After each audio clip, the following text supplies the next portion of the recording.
Welcome to the Kennedy Report, ladies and gentlemen. I'm Kennedy Hall. I'm here with Father Lovell. It's not Lavelle, as I keep saying, with my wrong emphasis on the wrong syllable. And we also have our friend Joe Boca. He's here to help, and he's got his finger in front of the screen and the Archbishop behind him. Dealing with some tech issues. Before we get into the topic, before we get into the nitty-gritty, before we get to our sponsor, Father, could you please lead us in prayer? In the name of the Father, and of the Son, and of the Holy Ghost. Amen. Come, Holy Ghost, fill the hearts of your faithful and kindle in them the fire of your divine love. Send forth your Spirit, and they shall be created, and thou shalt renew the face of the earth. Amen. Our Lady, Queen of the clergy, Pray for us. In the name of the Father, and of the Son, and of the Holy Ghost. Amen. Wonderful. Well, ladies and gentlemen, we've got a great show today. We're going to talk about how canceled priests are fighting for the traditional Latin Mass and how they're helping to not just save, but seek out those souls of young men who are looking for a tradition. And we're going to talk about basically how, the old ideas of, well, maybe not that old, but the ideas of SSPX, FSSP, Christ the King, Diocesan Latin Mass, even Sedevacantist, these things don't mean a lot to a lot of the young men who have just found tradition. They know the Novus Ordo has issues. They just want to save their souls. They want tradition. They want the real masculine Catholic faith, and they're looking for it. But before we get into that, we're going to say thank you to our sponsor over at Noble Gold. I'm just going to share my screen here, ladies and gentlemen. Noble Gold is a sponsor of our show, and they've done a wonderful job helping us keep afloat. There's no such thing in life as a free lunch, so I appreciate when we have such ethical sponsors. As a Catholic, I want to help people invest in economic things that are actually useful for their families, especially as a father. I know that, living under Justin Trudeau, goodness gracious, the amount of economic calamity that befalls us because of his inability to use a calculator is not insignificant. And under Joe Biden, things like that might come up as well.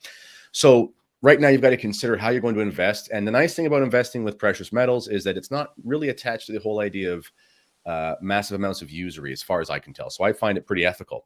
So is investing in silver today a good idea? Well, Colin Plume from our friends at Noble Gold thinks so. On the national desk, he explained there had been a huge sell-off of silver because of its low price presently.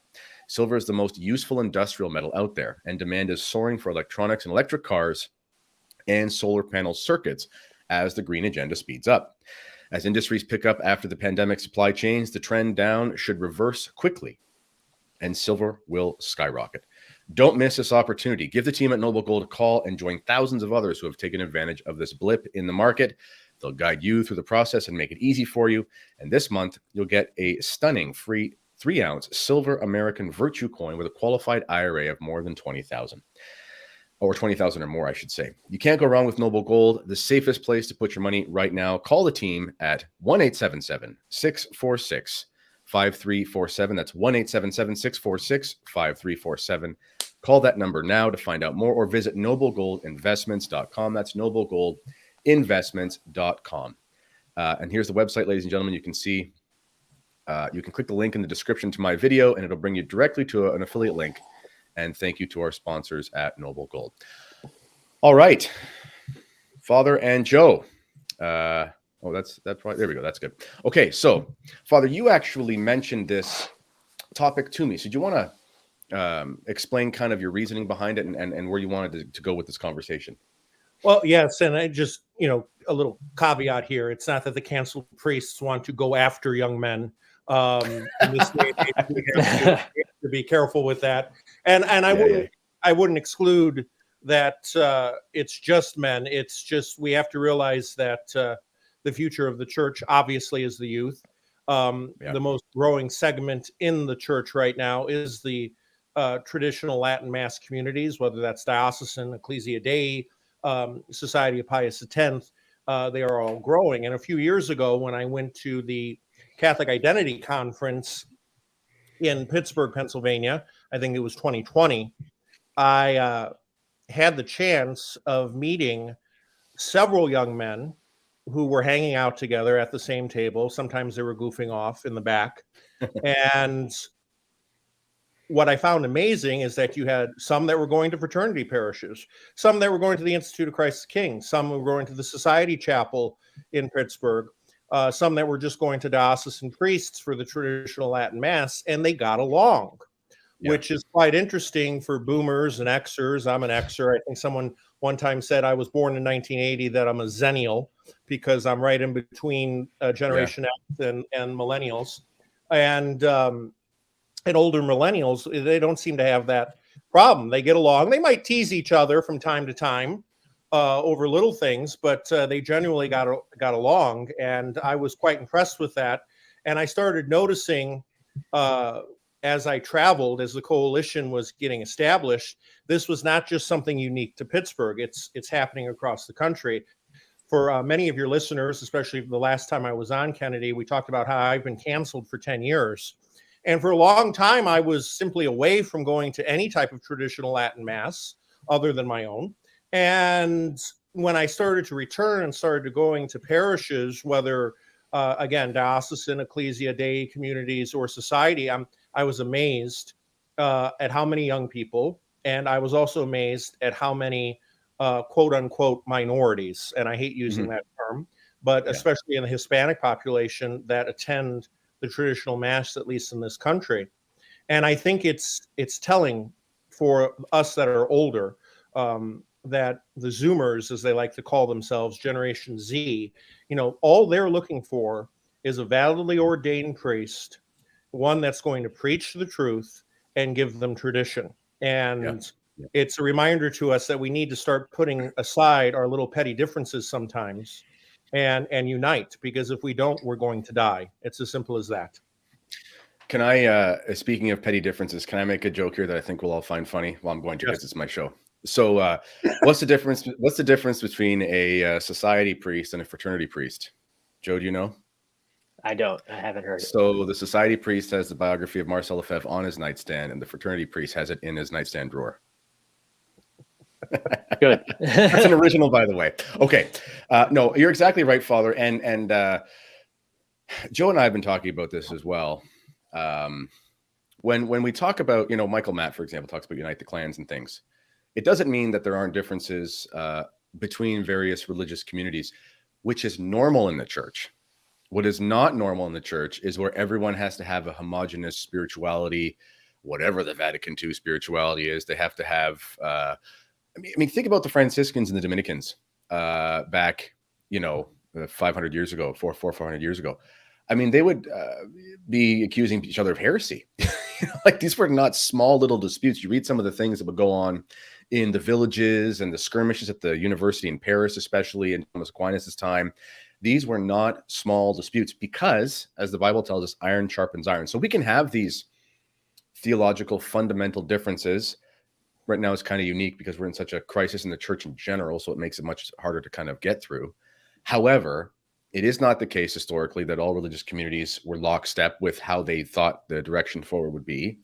But, as St. Augustine says, in all things charity, when it was time to go on a crusade, when it was time to protect Europe and so on and so forth, what mattered was the deposit of faith, which they all held very dear, and the tradition of the church, which many people in various different communities are all on board with. Joe, what say you about this topic? Yeah, I think that's more or less true. I probably have a bit of inherent distrust in... That's just because they're from New York. Yeah, I think that has something to do with it. But we laid out some possibilities, possible realities concerning the crisis, right? Oh yeah, but let's give background. That you talked about that on Tim Gordon's show. This was really interesting.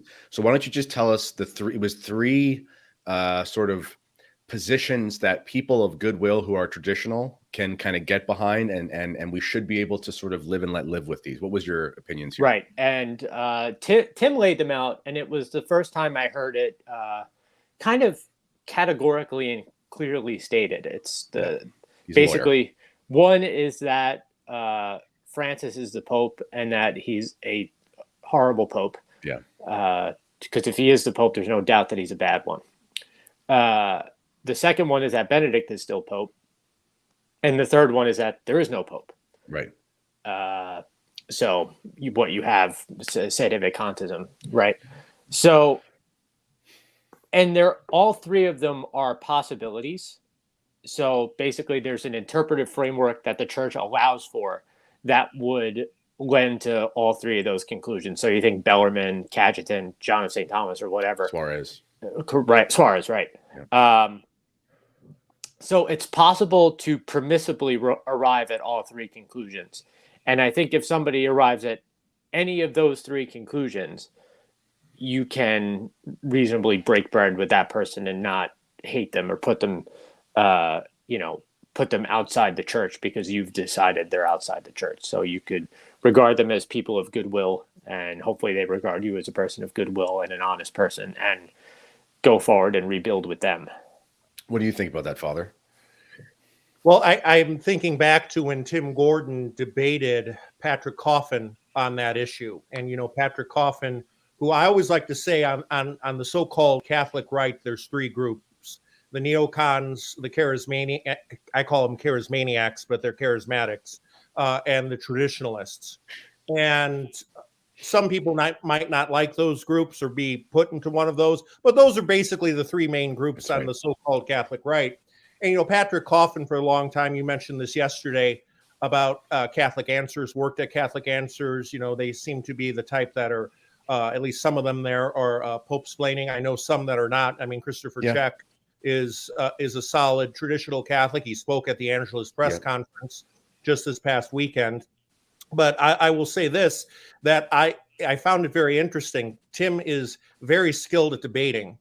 And you can tell when a skilled debater knows that they're not basically winning every single point. I'm not going to come out and say that Tim Gordon lost the debate because I don't want him coming after me. But I will say this is that, it showed that you can have differing opinions of whether Benedict or Francis is the Pope. And, we don't have to necessarily burn you at the stake, simply because, as Patrick Coffin rightly showed, there is so much confusion coming out of the Vatican that you could say that an honest person can just simply say, I have absolutely no idea. I know of one priest who basically thinks that Benedict is still Pope, but that Francis is basically the coadjutor. And that when Benedict dies, if Francis is still alive, that Francis will then become Pope. I choose just not to get into that fight. It's as simple as that.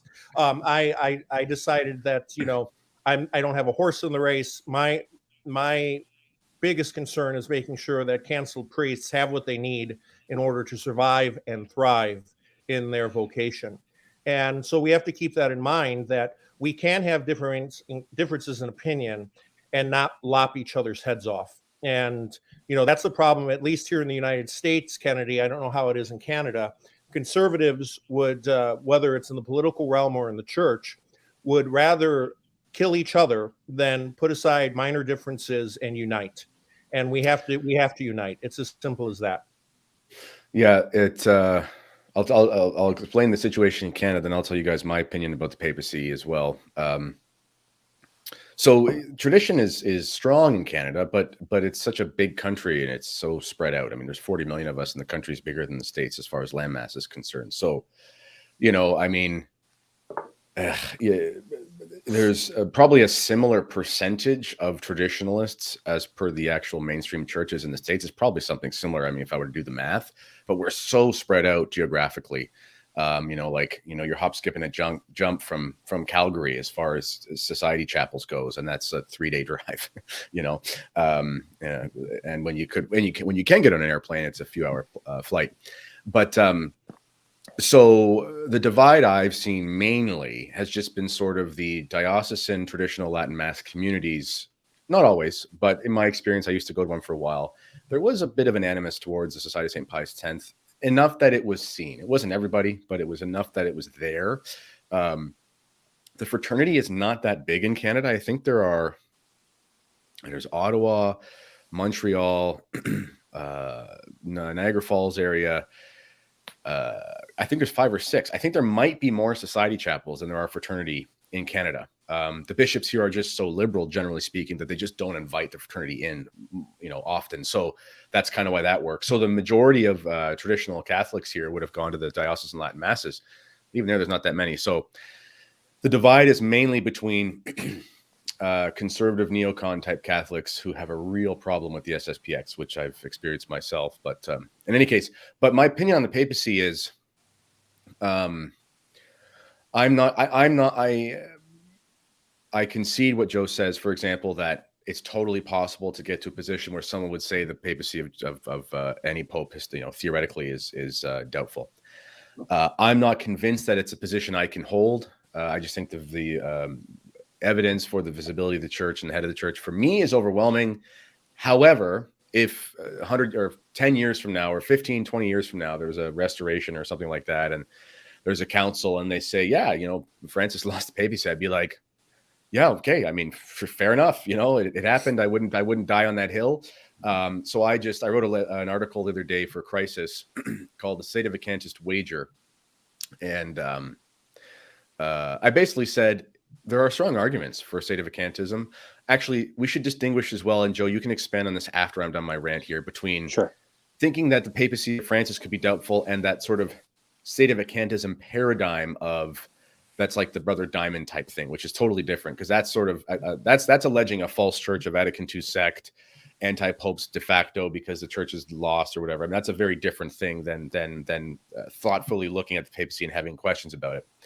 But my view on the papacy was basically it could be that Francis is not the Pope. I mean, theoretically, I don't believe that. I'm just saying if it was told to me, okay, fair enough. But for me, I just go to mass. When at benediction, we sing the Pontifici, whatever it's called, Oremus pro Pontifice Nostro, in benediction. That's just all I do. For me, that just builds my Catholicity. And if I'm wrong, I lose nothing, if that makes sense. Sort of like Pascal's wager, but with the Pope. But Joe, do you want to distinguish between this dogmatic sedevacantism, which I think is untenable, versus thoughtful discussion about the doubtfulness of a papacy?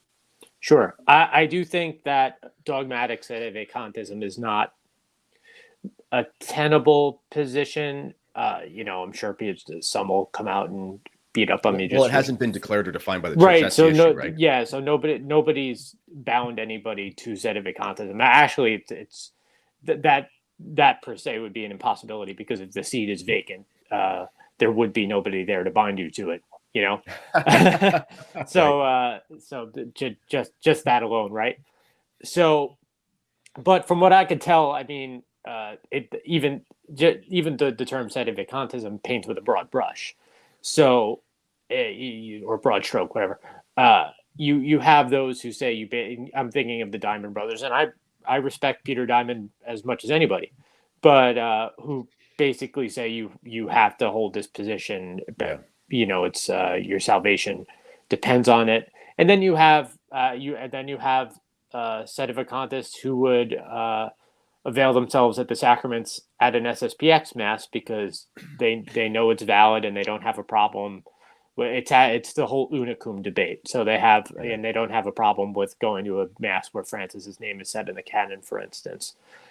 So there's the more reasonable sedevacantists, and then there's the more dogmatic sedevacantists. And my personal opinion is that it doesn't.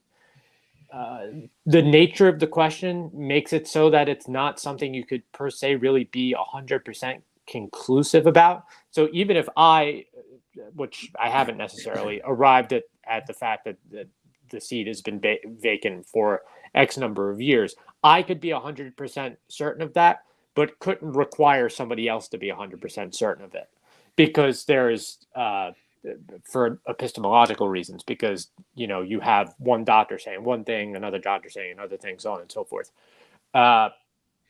So I think you could kind of call it a mere sedevacantism, really, that just revolves around the question of the situation concerning the Pope. And it's like, well, once all the dust clears, were they popes or is he a pope or not? And I think I really think that's the only interesting question. Father, someone's asking in the chat here, what is sedeprivationism? I don't really know what that is. Do you know much about it, Father? I knew the term, and it's just something that I haven't kept up on. Again, it's just all of these terms are relatively new. Sedevacantism, the term itself, is less than 50 years old. And obviously, sedevacantism means that the chair is vacant. Sedeprivationism, if we're just going to go by sitting out the words, that I'm not for sure what they mean by it. It's something we could quickly Google probably, but I'm not going to try to say what it is. I think it's along the lines of the clerics holding the potentiality for office, kind of like we've talked about Sanborn's thesis. Right. That's actually Bishop Delorier's thesis originally. So he was the one who came up with that. Sanborn is the one who has since kind of taken it and ran with it. But Gentlemen, I have it right here. I just quickly Googled it, Okay. and I think this is correct because this is what I've heard before. Sedebravationism is the doctrinal position within the traditionalist Catholicism which holds that the current occupant of the Holy See is duly elected Pope, but lacks the authority and ability to teach or to govern unless he recants the changes brought about by the Second Vatican Council and what has happened since. So. Yeah, that would be basically Sanborn's theory, as far as I can tell, Joe. I think that's it's virtually the same. And historically, that was the one who came up with that was Bishop Delorier, who was actually Pius XII's confessor for a long time. I think before Cardinal Bea, either before or after Cardinal Bea, but I think before. Okay, there's Father. There's an excerpt from an article that you wrote. I want to just bring it up on the screen here, if I can find it. Where did I put it? It's from an article you wrote from LifeSite News. Here it is. And good. Okay, we can all see this. So this is just an excerpt of an article you wrote for LifeSite News. This part I found powerful and astonishing. And I was hoping that I could read this and then you could sort of expound on this idea for us and we could tease out these ideas. So this was released on New Year's Eve of last year. And you said, it's time to stop the abuse, time to stop responding like abused children. We need to put aside our differences and unite. Some might think I'm naive for saying this, and perhaps I am. I've been in the traditional world for 25 years, 15 of those years as a priest. We ought to be tired of petty bickering and the lectures of centrists on what obedience means, which too often means, and this is the money line, consent to your own euthanasia. That floored me, that line. For an excellent treatise on true obedience, I highly recommend Dr. Kay's latest work, True Obedience in the Church: A Guide to Discernment in Challenging Times. I also recommend that work. It's great. Okay, so you mentioned this idea of basically a false obedience leads to a euthanasia. Can you expand on that for us, please? Well, for those that don't know, I'm from the Chicagoland area, born and raised. And the Chicagoland area has three dioceses, Archdiocese of Chicago, Diocese of Joliet, and the Diocese of Rockford. I'm a priest of the Diocese of Rockford. And what we're seeing since Traditionis Custodes is the systematic demolishing, at least in the Archdiocese of Chicago, of the traditional Latin Mass. The Institute can no longer celebrate the Mass publicly in the Archdiocese. The Society of St. John Cantius has been limited to only 3 out of the 4 Sundays of the month. Basically, they cannot do it on the first Sunday of the month, and they cannot do it on major feasts such as Easter, Pentecost, Christmas, and Epiphany. And the Archdiocese of Chicago had, before Traditionis Custodes, probably 8 different locations for the traditional Latin Mass, meaning diocesan, and St. John Cantius is diocesan. And those have all been shut down except for 2, 3, if you include way up in the suburbs. And it's very difficult because I've been told that the Society of St. John Cantius was told by Cardinal Cupich that any of their newly ordained after Traditionis Custodes cannot celebrate the traditional Mass. And in 2-3 years, none of them can. That they've been given, you basically have 2-3 years to recondition your people to only go to the Novus Ordo, and that is it. And what we did, and this was in the beginning part of my article that you just cited, last November of 2021, we sent 2 trucks, electronic billboard trucks, around the city of Chicago to 5 or 6 different parishes, including the cathedral. And all it said was, defend the Latin Mass, with a picture of Cardinal Cupich. And what was amazing was that it was, of all the 5 or 6 parishes, it was the Opus Dei parish that we got the biggest support from the parishioners, saying, right on, keep going. It was at St. John Cantius where they came out and basically said that they were going to call the police on us. The pastor got up and condemned us from the pulpit for doing it. And I am fine with you taking the position that I am going to hold as a diocesan priest this Jesuitical notion that whatever the bishop says, I must follow without question. All right. but don't turn it on me and say that you're being obedient and implying that I or any of the canceled priests or any traditional priest that stands up and fights is not being obedient. Two reasons. One, because my bishop would love to have a canonical lawsuit against me for being disobedient. And two, if you look through the history of the church, great change happens when people like St. Athanasius stands up to the majority and says, no, you're wrong. Okay. And I'm not comparing myself to St. Athanasius. All right. But what I am No, comparing, but it's an example. You're correct. I have to defend the truth. Okay. Mhm. One Pope, Benedict, can come out and say that it's never been abrogated, the traditional mass. And what is good, holy for previous generations is good, holy for us. I'm paraphrasing. And then Mhm. Francis, the next Pope, comes out and says, no, it's not. You can't do it anymore. We Yeah. do not live in the church by positive law. Okay. It's as simple as that. And Yeah. it sounds good. It's like, oh, positive law is better than negative law. No. Okay. Yeah. All right. No, it's just that the laws are there to protect us, not to punish us. It's as simple as that. Yeah. Law. This is basic. Even before Thomism, this is just common sense, people. A law, even in the Bible, I should say. Actually, I was having a conversation with one of my priests. I was preparing for a debate that never happened, and so even in the Bible, there are divine positive laws that have caveats and exceptions at certain parts in the Old Testament. For example, the priests are supposed to, as per the laws of Moses, consume the bread of the presence in the tabernacle. But then there's that time when David does it, right? And there's a reason. There were no priests around, okay? And the bread had to be consumed, and the nature of the bread was to be consumed as a sacrifice. So it's not a sacrifice. It's not if it's not consumed as for what a sacrifice is in the term of biblical understanding of it. And my priest said to me, this doesn't mean that God's law was messed with or usurped or something. It's just that even though the authors of the scriptures are inspired, it's too onerous for a human author to put out all the possible logical exceptions that may come to arise. And this is why God gave us a reason and an intellect and a will. So we can look at these things, we can make decisions. And when it comes to laws, it's very simple. An unjust law is no law. Use a simple example I always give. I've got 5 children. And, sometimes when your wife goes into labor, you got to go faster than the speed limit, for goodness sake.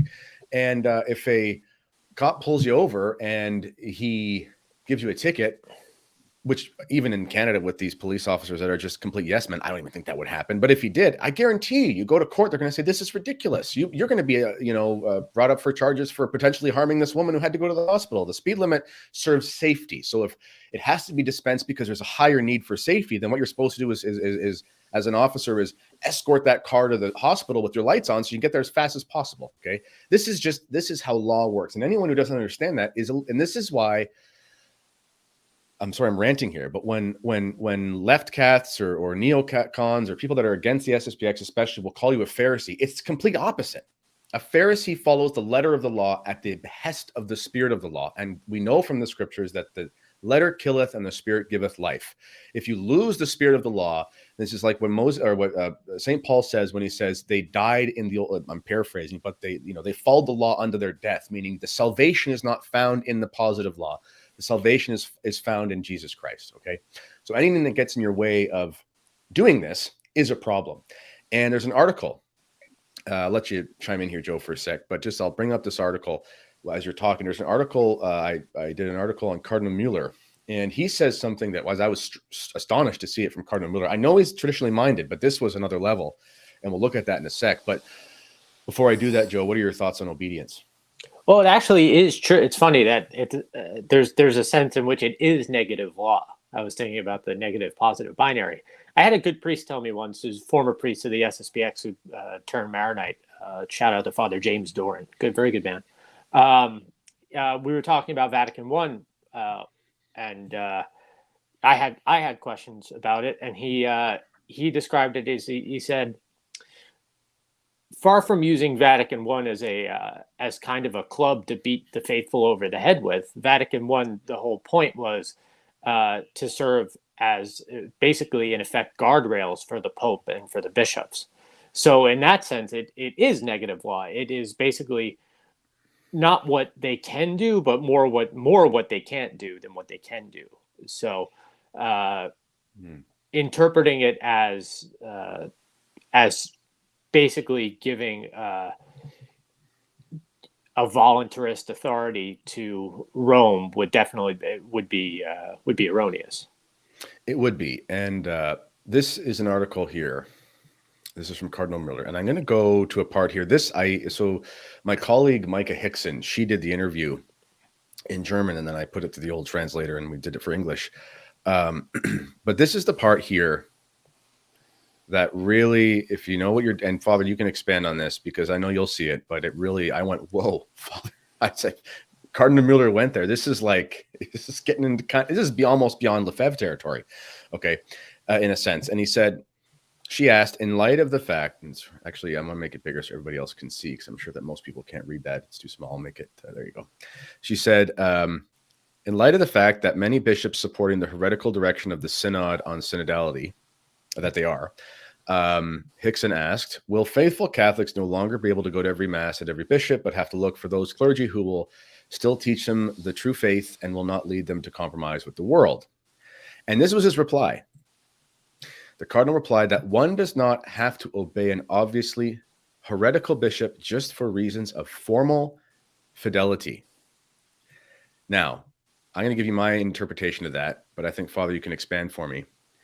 That is that term right there, formal fidelity. So it'd be one thing if Cardinal Mueller said for reasons of material fidelity, meaning, you don't just have to fake it to make it sort of thing. But here he's saying, if your bishop's a heretic, a possible separation, a separation of formal fidelity might even be possible. What do you make of that, Father? No, I think the Cardinal's absolutely correct. And, just real quickly, when Pope Benedict named Mueller to the Congregation for the Doctrine of Faith, he was not seen as pro-traditional or even conservative. I mean, he was considered one of the leading voices in the church for what's the theology in South America, in Latin America? Liberation theology. Thank you. I'm blanking on that. And, so we have to keep that in mind. What we're seeing here is a development of thought and doctrine within Cardinal Mueller's own thinking, where he's basically saying that, especially the German bishops, many of them are entering into formal heresy. And when a bishop enters formal heresy, you not only have the right, you have the duty, to resist that. Canon 212 says that. The teaching of St. Thomas Aquinas, and especially the teaching of St. Robert Bellarmine, affords everyone that you have the duty, to fight heresy, even when it's coming. And this is where, getting back to the article you quoted from me, we're being abused. Canceled priests. I mean, I could easily call it the Coalition for Abused Priests. But I don't, simply because I do not want to in any way make it seem like we are taking light of victims of clergy sexual abuse. We're not. That's right. We have to keep that in mind. You cannot be with an abused father. It's as simple as that. The children, especially the eldest son, meaning the priests, have to rise up and say, no, there's something wrong here. Do it in charity, yes, but you have to do it. It's as simple as that. Yeah. Okay, good. We've had some questions from the live chat here. There's one I wanted to ask, though. A friend of mine, the canceled priest is growing. There's more than a dozen right now, correct, that are technically There's associated? About 50 right now. So yeah, that's more. We're helping about 50 priests, yeah. So, and this is priests from all different backgrounds. I know that some are canceled because they're traditional in the strict sense, like they're already a cassock wearing, incense loving priest. But then some are canceled. I remember one father I met down in Florida. I forget his name. He wears the blue cassock, which I thought was so interesting. His was more from a pro-life perspective. He was just conservative with a really liberal situation. And then the TLM wasn't even really much on his radar. It was just, he had the deposit of faith and would not waver on it, especially when it came to the issue of abortion.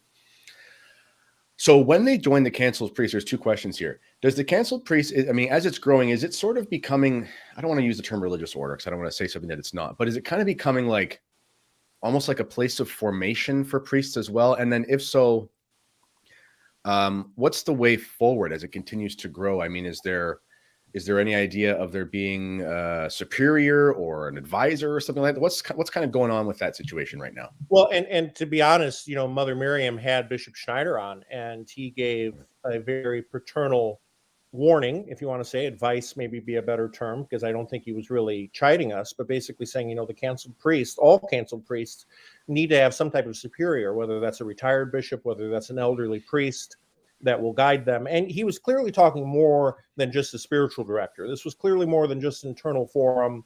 This was external forum. I spoke with several priests about that, and we're in agreement. That is something that is certainly needed. I don't think we're looking at making the canceled priests into any type of religious order.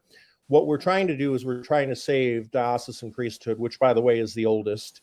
Parish priests or simply the old. We go back farther than the Dominicans and the Benedictines, than the Jesuits and the Franciscans, and all of them, really. I mean, I always like to say the apostles were the first diocesan priests. But that said, is that we're trying to save the spirituality and the vocation of the secular priesthood. And if that's done by us forming, and this is one of the reasons we're looking for property to buy into some type of oratory, that's great. I honestly think the only way the secular priesthood is going to be saved is if the priests gather and live in community. And kudos to the Society of Pius X that they have their priests live together in community. They might go out and fly and drive all over on the weekends, but they have them live together during the week and have that community life. Because one thing that's killing the priesthood is this idea of bachelorhood. And there's many priests that I know, active and canceled, who are like, well, I don't want to live with other people. It's like, well, that's not your vocation. We have to live in community. It's as simple as that. And I always like to tell my priest friends who are living a hermetical life that being a hermit is a very high calling, but it only comes out of someone who spent years living in community to that special calling. It's not just willy-nilly, oh, I've been canceled, so now I'm going to be a hermit type of thing. And I'm going to get calls on this from some of my brother priests. I'm not criticizing any of my brother priests who are canceled, who are living like that. I'm just simply saying we need fraternity. It's as simple as that. We need fraternity to grow. And so part of our mission is to make sure that priests can grow in formation, not just going on retreats, but making sure that they have the moral, systematic, and even philosophical background. Just like doctors, they have to go, at least in this country, they have to go for further studies to keep up their license. Priests need to be constantly studying theology and philosophy, Latin, Greek, going deeper with what we learned in seminary, because it could easily leave us.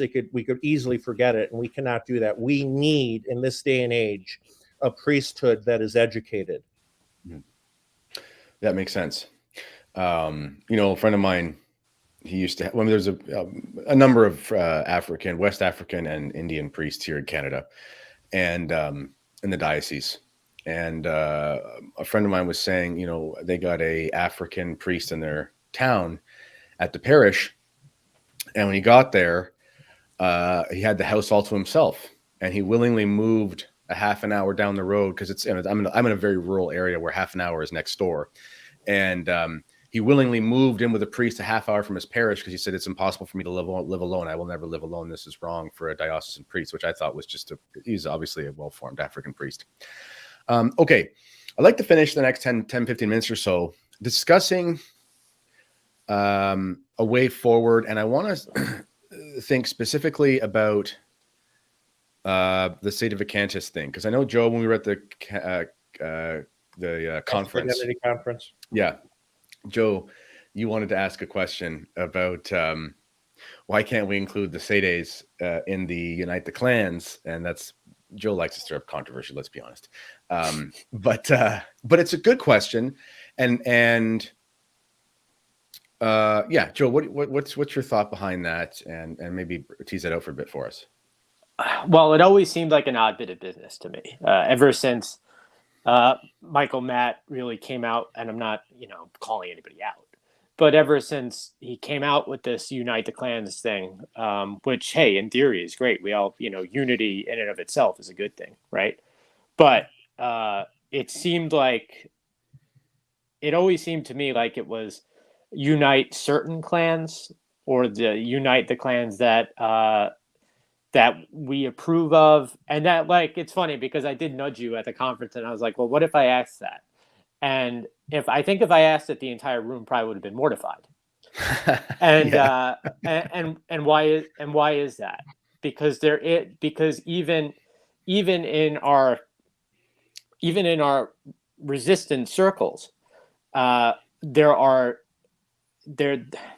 I mean, I'll use the word. I do. I don't want to say theory, but it appears to me that that would probably be off brand, and that is not something we want. And yet, there's a lot of talk about papal heresy and Right. the Pope is this and the Pope is that. And I'm like, well, if you read certain things, you're right in the camp with certain people, but you're ignoring it. So why is it that we could only extend an olive branch to certain folks? Is and maybe somebody who's more important in this than I am would have a good answer for me. But is it only a question of optics, or what? I mean, is the idea of doubt so bad that it's not allowed? But Father raised his hand. What do you think, Father? Well, no, I'm gonna simply say this is that I've had others say this to me, both society and traditional, whether diocesan or Ecclesia Dei attendees, is Michael Matt says unite the clans, but it almost sounds like unite the clans around him. And I hate to be critical of somebody in this fight, but we really do have to unite or die. And if we're just going to select who we're going to allow in, we are called, all of us, not just priests, not just deacons, everyone called to save souls. And so we're just going to say to the sedevacantists, or we're going to say to this group or that group, you know what? We don't care about you. We have to avoid that. Okay. And I'm willing to speak with Michael Matt on that at length, whether on his show or even in private. We have to actually mean what we say when we come out with that. I mean, that's not just a criticism of Michael Matt. In fact, I don't think it is a criticism. I think it's something that we need to have an honest discussion with. And, just getting back, so Kennedy or Joe or I do not get attacked by those that love St. John Cantius, okay? I said what I said earlier because I want St. John Cantius to be saved. I do not want to see it closed in the next few years, okay? The two of you I'll take you there, Kennedy, when you come in June. You've probably not been to St. John Cantius. It is a drop dead gorgeous church. There's no doubt of that. Okay. It was saved from the wrecking ball decades ago by Father Frank Phillips, who was removed by Cardinal Cupich. I want to see St. John Cantius flourish. I want them to see them become a traditional parish. It's as simple as that. But it's not going to happen by simply ignoring a certain group or saying we're actually being obedient, they're not, and it's not going to happen if we're going to say, well, unite the clans, but not you, not you, not you. I hope that makes sense. Yeah, and I would say too, I don't think Michael would even say that as far as uniting around him. I think, Mike's just one of those old school war dogs. He's been in the fight for so long. He's just sort of, let's find the people that have the deposit of faith and keep going. But I understand, and I'm going to say I understand the resistance towards the Sedevacantists Association because the Sedevacantist label is attached to a lot of disorder within the movement. Okay. And like, for example, Brother Diamond is basically a professed Feeneyite, which is not something that we can hold. I mean, people debate about Father Feeney. I get that. But that aspect of there's no such thing as baptism outside of the normal means is not something we're supposed to hold as Catholics. So I think that's one of the reasons is because in this wild west of Sedevacantism, again, there's a big difference between someone being doubtful about a papacy and then somebody saying, I'm now convinced we're in like an anti-church sect and it is impossible for there to be a pope under the certain circumstances. So I think if there were to be an approach to the Sedevacantist crowd, it would have to be thoughtful with fraternal dialogue with like the types like Sanborn and so forth, who hold a position where he can say, listen, I can hold this position, but you're not some sort of, apostate for holding a different one than me. I think it's more of the optics of it. That's just my opinion, Joe. Yeah, and I mean, even Sanborn is a little regarded as a little rough. Yeah, probably. But I mean, I might, I would think more of Pius V. I would think, but yeah, that's right. there was a lot of, I mean, Father Cicada before he died, but who is one of my heroes. I mean, the man was a genius. But I mean, even Sedevacantism aside, and this is not me being totally critical, but before you, Kennedy, asked a question, Archbishop Lefebvre hadn't really come up. So I do think there's a lot of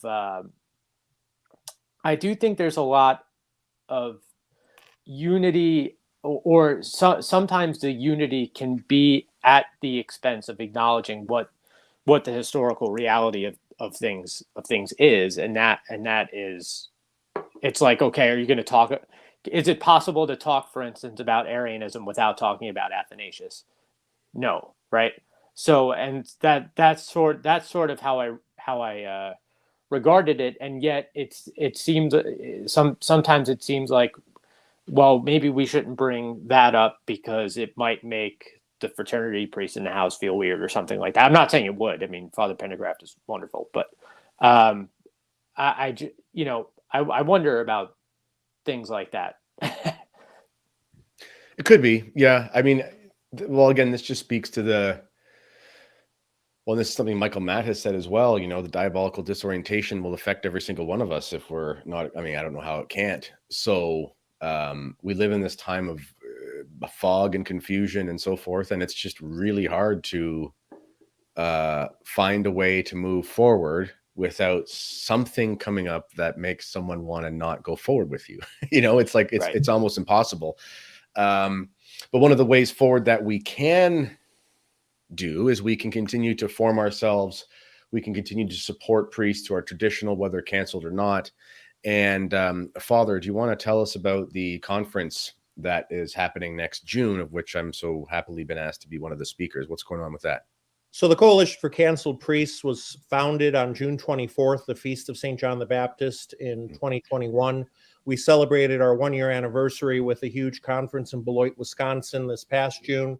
We are now having our second anniversary conference in Rosemont, Illinois, which is basically O'Hare Airport. It's right next to O'Hare at the Hilton in Rosemont. And it's just an opportunity for Catholics to come from across North America, in fact, across the world, to gather in order to have what we're just talking about here, to have a conversation, okay? Because what I've discovered, and one of the reasons the coalition was formed, was because after the McCarrick scandals of 2018, after the COVID shutdowns of 2020, even die-in-the-wool Novus Ordo Catholics are kind of going, there's something really wrong here. And I like that we're having this discussion and having the critiques, and I am certainly open to being critiqued. But we need to actually have these discussions because we're in the business of saving souls, okay? We're not in the business of doing what we think is right just for the sake of right. And kudos to Matt Fradd, who came out with a video after the Castman Diamond debate, which I thought was done very well, and basically said, no, I am not shutting down the video, okay? Many people thought, and Matt Fradd said this as well, that Brother Diamond won.